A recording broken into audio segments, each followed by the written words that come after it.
Moi, j'adore aller au foot avec papa. Ça sent bon le foot. Si, ça sent le gazon tondu, le foot. Ça sent la terre coincée entre les crampons, le foot. Les crampons, c'est les chaussures des footballeurs qu'on appelle comme ça, parce qu'en dessous, il y a des crampons en alu qui rentrent dans le terrain pour éviter que le joueur ne glisse quand il court. Je sais tout ça parce que je suis un privilégié.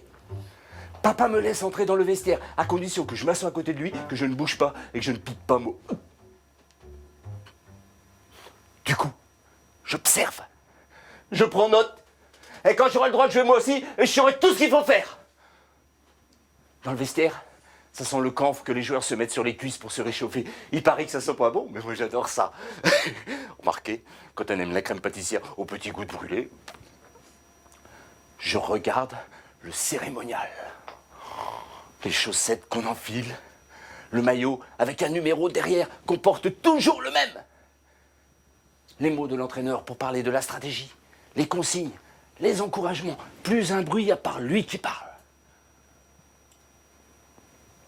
Plus un bruit à part un autre bruit. Celui des crampons alu sur le ciment. Ça claque par terre, ça résonne en moi, ça vibre, on dirait des chevaux prêts à gagner le TRC, la tension monte, l'entraîneur a un petit mot pour chacun et il répète sans arrêt « Jouez, jouez, jouez ! Le foot, c'est un jeu avant tout, c'est un truc pour adultes qui sont restés des gosses, c'est comme construire une cabane dans les arbres ! Le foot, c'est la vie ! Papa entre sur le terrain en mâchant un chewing-gum, Hollywood à la chlorophylle qu'un dirigeant donne uniquement aux joueurs, il ne m'en a jamais donné. Dans l'air de la campagne et de la chlorophylle, résonne enfin le coup de sifflet de l'arbitre. Le match a commencé. Alors là, je m'intéresse beaucoup moins. Moi, le foot, j'aime bien le regarder, mais je veux surtout y jouer. À chaque match, il y a toujours des enfants de notre âge qui viennent, pas pour regarder leur père ou les autres, non, on vient pour jouer. On arrive toujours à trouver un ballon et on file sur le terrain d'entraînement. C'est là que je rencontre Yannick, un blondinet aux yeux bleus qui porte toujours le maillot vert Manu France de Saint-Étienne. Il ne dit pas Saint-Étienne, mais Saint-É, ça fait mieux. Saint-É, Saint-É, Saint-É. Quand il parle de Saint-É, ses yeux bleus, ils deviennent verts. Si, je vous jure. Et son père, il l'a déjà emmené plusieurs fois au stade de Geoffroy Guichard, le stade de Saint-Étienne qu'on surnomme le Chaudron, tellement l'ambiance est passionnée et électrique. Alors, pendant que papa joue dans son coin avec ses copains, nous, avec les copains, on se refait des finales de folie. Quand je rentre le soir, couvert de boue, je suis éreinté. À peine la force de prendre une douche, de manger et d'aller me coucher.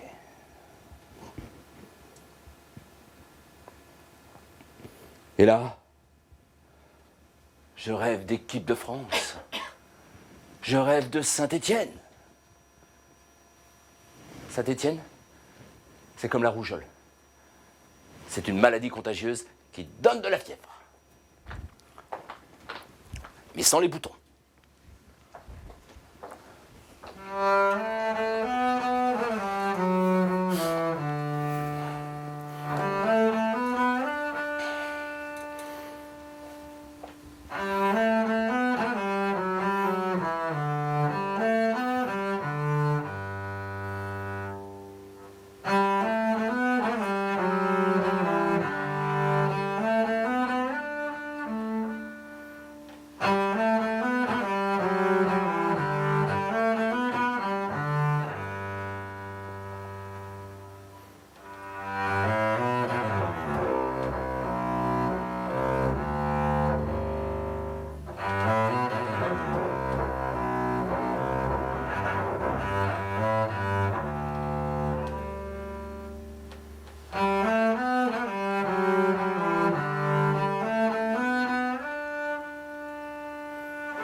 J'ai 7 ans et 3 jours.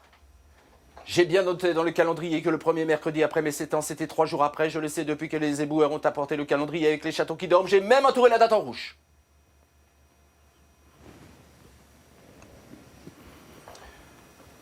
Maman fait ses trucs de maman dans la maison. Je me demande quand est-ce qu'elle va finir par me voir. Planté dans l'entrée, sac de foot à la main, comme papa. Au bout d'un moment interminable, elle me demande ce que je veux. Comment ça, qu'est-ce que je veux? J'ai 7 ans. On est mercredi. J'ai le droit d'aller au foot. On avait dit ça comme ça. Tu commenceras en septembre. Comment ça? En septembre? Comment ça, on avait dit ça comme ça? Tu m'avais dit quand j'aurais 7 ans. J'avais même entouré la date en rouge sur les chatons qui dorment. Tu m'aurais menti, maman.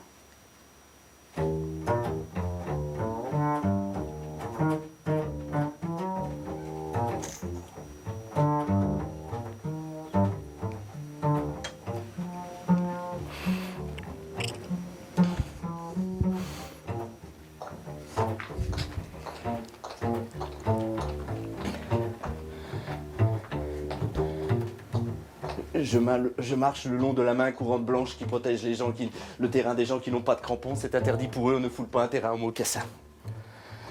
J'ose à peine lever la tête. Je marche comme papa qui a toujours marché en regardant ses pieds. Un jour, j'ai voulu faire comme lui. Je me suis cogné la tête contre un poteau, mais aujourd'hui je suis au foot comme lui. Alors je marche comme lui.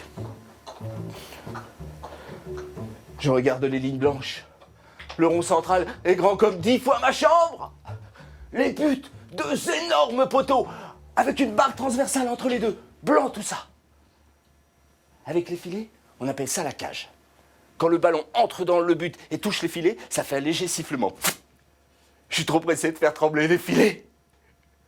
Au loin, il y a le vestiaire. Je vais avoir le privilège de m'asseoir sur les bancs peints en vert avec des porte-manteaux au-dessus pour accrocher les vêtements qui n'ont pas le droit de jouer au foot. La tenue du foot est strictement réglementée. Le chemin est long, mais j'adore ça. J'ai une petite boule dans ma gorge sèche. Des petites larmes qui commencent à me mouiller les yeux, mais que je ne dois pas faire voir. Aujourd'hui, c'est entraînement. Ah vestiaire, c'est différent les jours d'entraînement. Il n'y a pas 11 joueurs, mais 30. Donc plus de place assise quand on arrive en retard à cause de sa maman qui a failli ne pas respecter sa parole. Au foot, il faut gagner sa place sur le terrain, mais il faut d'abord gagner sa place assise dans le vestiaire. Privilège des premiers arrivés, privilège des grands, privilège des plus costauds. Des cris, des boulettes de terre qui volent, des insultes entre gamins. Tout est là pour un fabuleux entraînement. Les décors est planté, j'ai le trac. Le foot, c'est un jeu qui se joue sur un théâtre de verdure. Je reproduis les mêmes gestes que papa pour enfiler ma tenue. Les immenses chaussettes me paraissent interminables. J'ai toutes les peines du monde à les enfiler. Des chaussettes de foot, c'est des trucs qui vous montent jusqu'en haut des cuisses et qu'il faut rabattre sur les mots. Coupe du monde que je vais devoir soulever.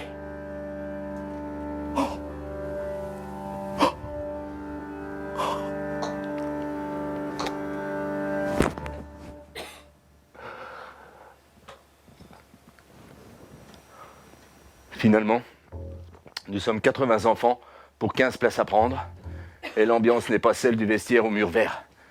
Il y a de la tension entre nous, de la compétition. Qui frappe le plus fort? Qui court le plus vite? Quel gardien plonge mieux que les autres?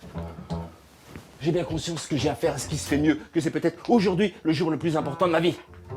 Mon entrée en CPO en 6e, oubliez maman. C'est le jour du tremplin vers Geoffroy Guichard. C'est le jour de l'échauffement pour le match contre le Brésil. On nous fait faire des tests, des allers-retours, pied droit, pied gauche. On doit jongler avec le ballon. On doit viser la barre transversale. D'accord que c'est comme d'habitude. Mais aujourd'hui, on nous regarde. Pas question de louper. Rater quelque chose à l'entraînement, je n'aime pas beaucoup. Mais aujourd'hui, impossible. On nous fait faire des 50 mètres, des 100 mètres, avec un entraîneur qui nous chronomètre et l'autre qui note nos temps. Et si c'était la une du journal du centre de lundi, hein? On nous assomme en fin de journée par un test de 12 minutes où l'on doit faire un maximum de tours de terrain.